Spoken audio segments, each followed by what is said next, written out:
This is video 2 on the pain lecture. Let's think about addiction and what your picture in your mind is of an addict.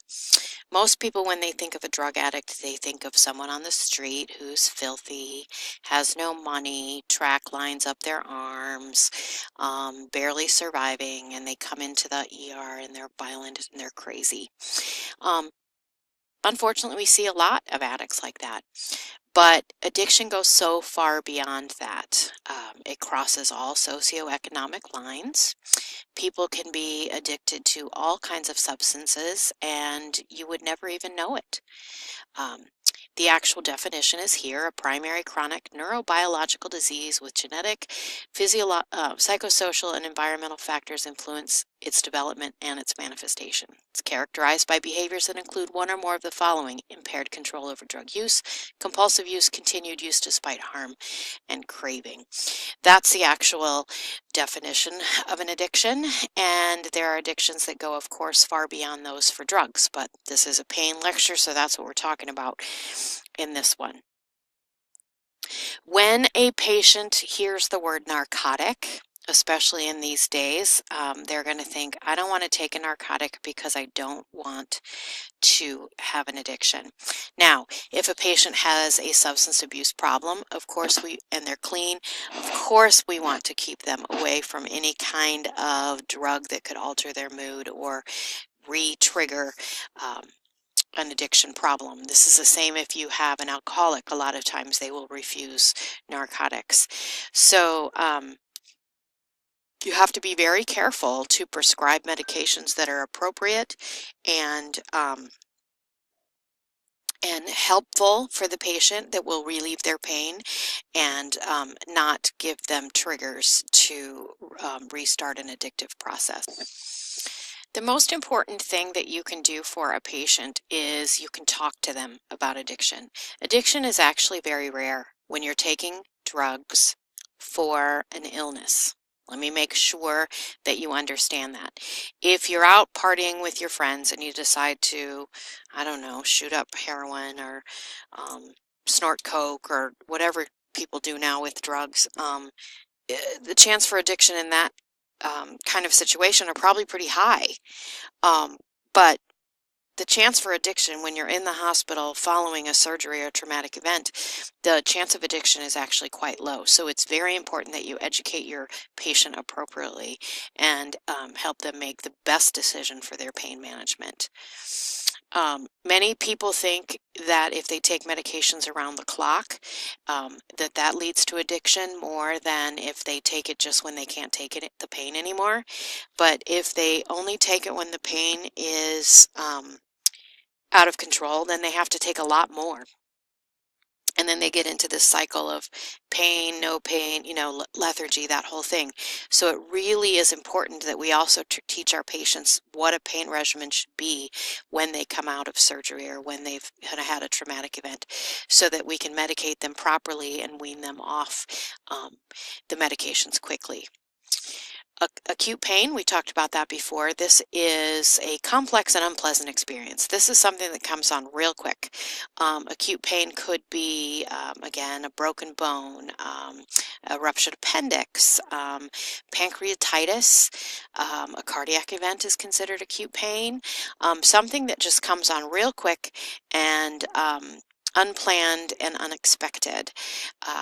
Labor is an acute pain. Of course, that hopefully is expected. And, headaches, migraines, that kind of thing, all acute pain. Acute pain can usually be controlled with medications or non-pharmacological treatments, like trauma can be handled maybe sometimes with ice, positioning, that kind of thing. Acute pain is a good thing, though, and we have to remember that it's a good thing because it protects that organ. So if you break your arm and it hurts really bad, you're not going to put all of your weight on it and then turn your simple fracture into a compound fracture. Just to think about it in a very simple term. Chronic pain is persistent pain that disrupts sleep and normal living. It ceases to serve any protective function, and honestly, it does more harm than good. It's associated with irritability, social withdrawal, depression, disruption of work, social relationships, fatigue, insomnia, anorexia, anger, and eventually hopelessness and despair.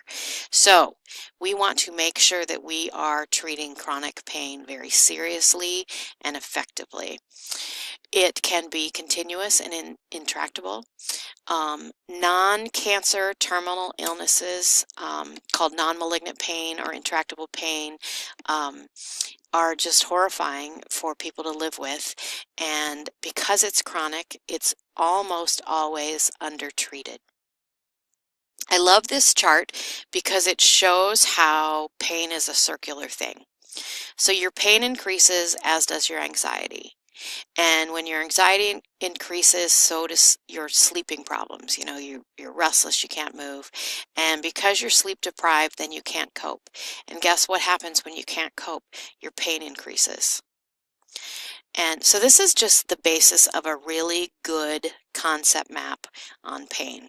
I actually love this. And if you used this kind of format to do concept maps on any genre, you would probably learn a lot. So try and remember how circular this is, like when we're talking about care planning, how it's circular when they're admitted and then the circle gets smaller and smaller and smaller and finally they're discharged.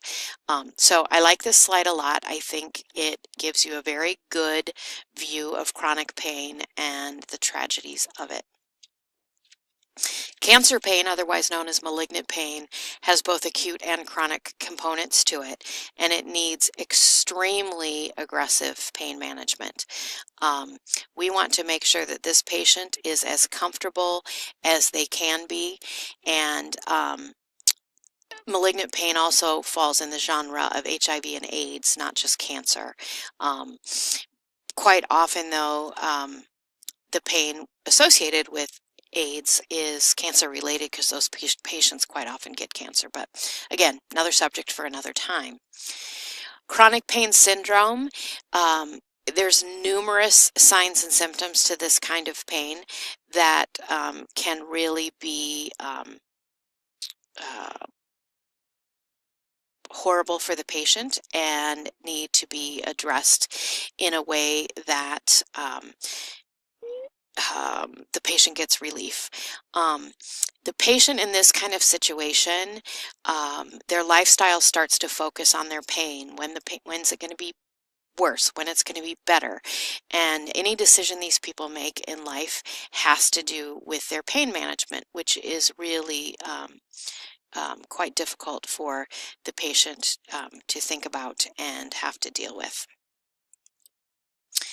When you are doing an assessment on patients, old carts is the best format to use.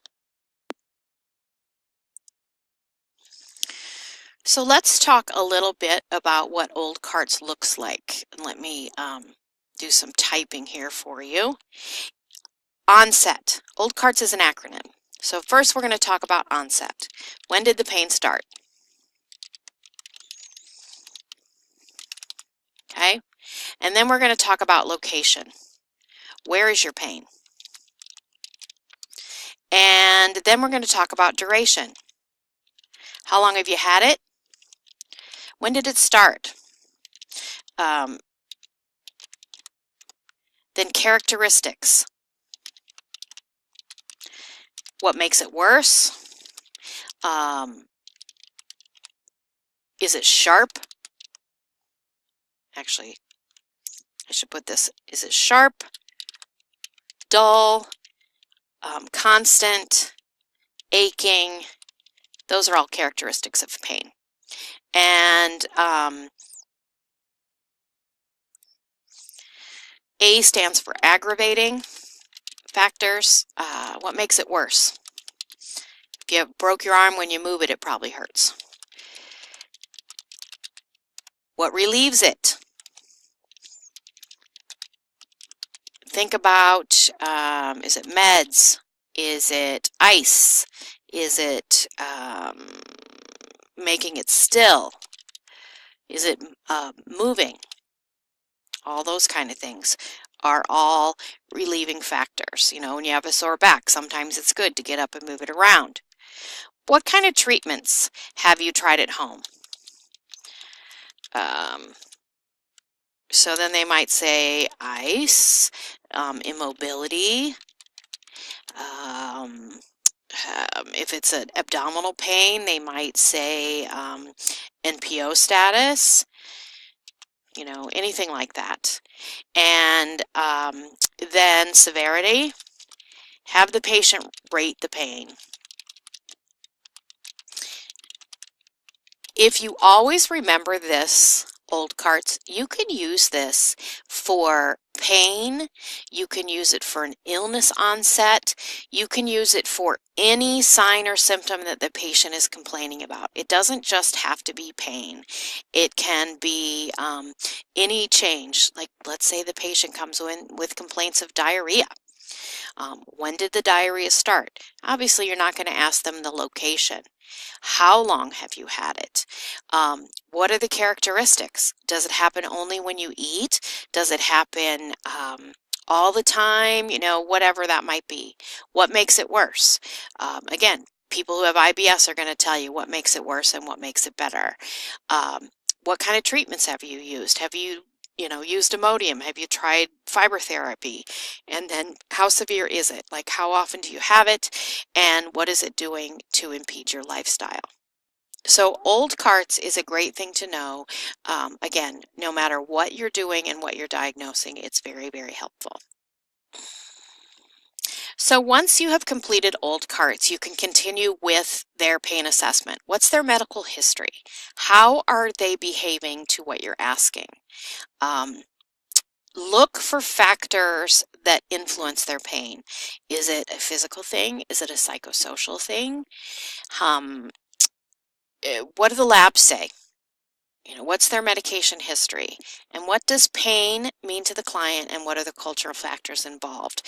Like, are they telling you it's worse than maybe it is? Are they telling you that it's probably a lot, you know, what they're saying, the pain must be different. So be very, very careful in your assessment of the patient. And you really need to not only listen to them, but you need to watch them so that you're really hearing what they're saying. And then, of course, you're going to assess the area that they're complaining of pain. Be very careful when you're doing this. Obviously, you always inspect and observe first, then you auscultate, then you palpate, and rarely in nursing do we do any kind of palpation, but there might be some. Then we can also do some reflexes. What is their muscle tone? How are they looking at reflexes, and are they working right? How is the pain affecting their senses? What's it doing to their sex life? You know, all of these things are very, very important to know when you're going to talk to the doctor about treatment for someone's pain. Then you have to do a functional assessment, because if pain is so bad that people cannot complete their activities of daily living, then they cannot be home by themselves, and other arrangements need to be made for them. So you have to make sure they can get up and down from the toilet, that they can dress themselves, brush their own teeth, can they cook for themselves? All of these things are very important, not just for a pain patient, but for any patient. And then, of course, there is the famous pain scale. And you can do a pain scale. The most normal one we do is, you know, I want you to assess the severity of your pain from 0 to 10. 0 means you feel great and life has never been better, and 10 is unbearable and you think you're going to die. Where do you fit in between there? And when you explain it like that, patients usually can give you a pretty good number. Now, if they don't speak, or they're young and they're not able to give you a number, then the faces describe how the pain feels. And especially for a child, you feel good today, then you're going to tell me this one. But if you're very sad because your belly hurts, then you're going to tell me this. Which face best represents you? Here are some other scales. Again, same kind of thing. Every facility uses a different number. The hospital I worked at in Maryland, we used a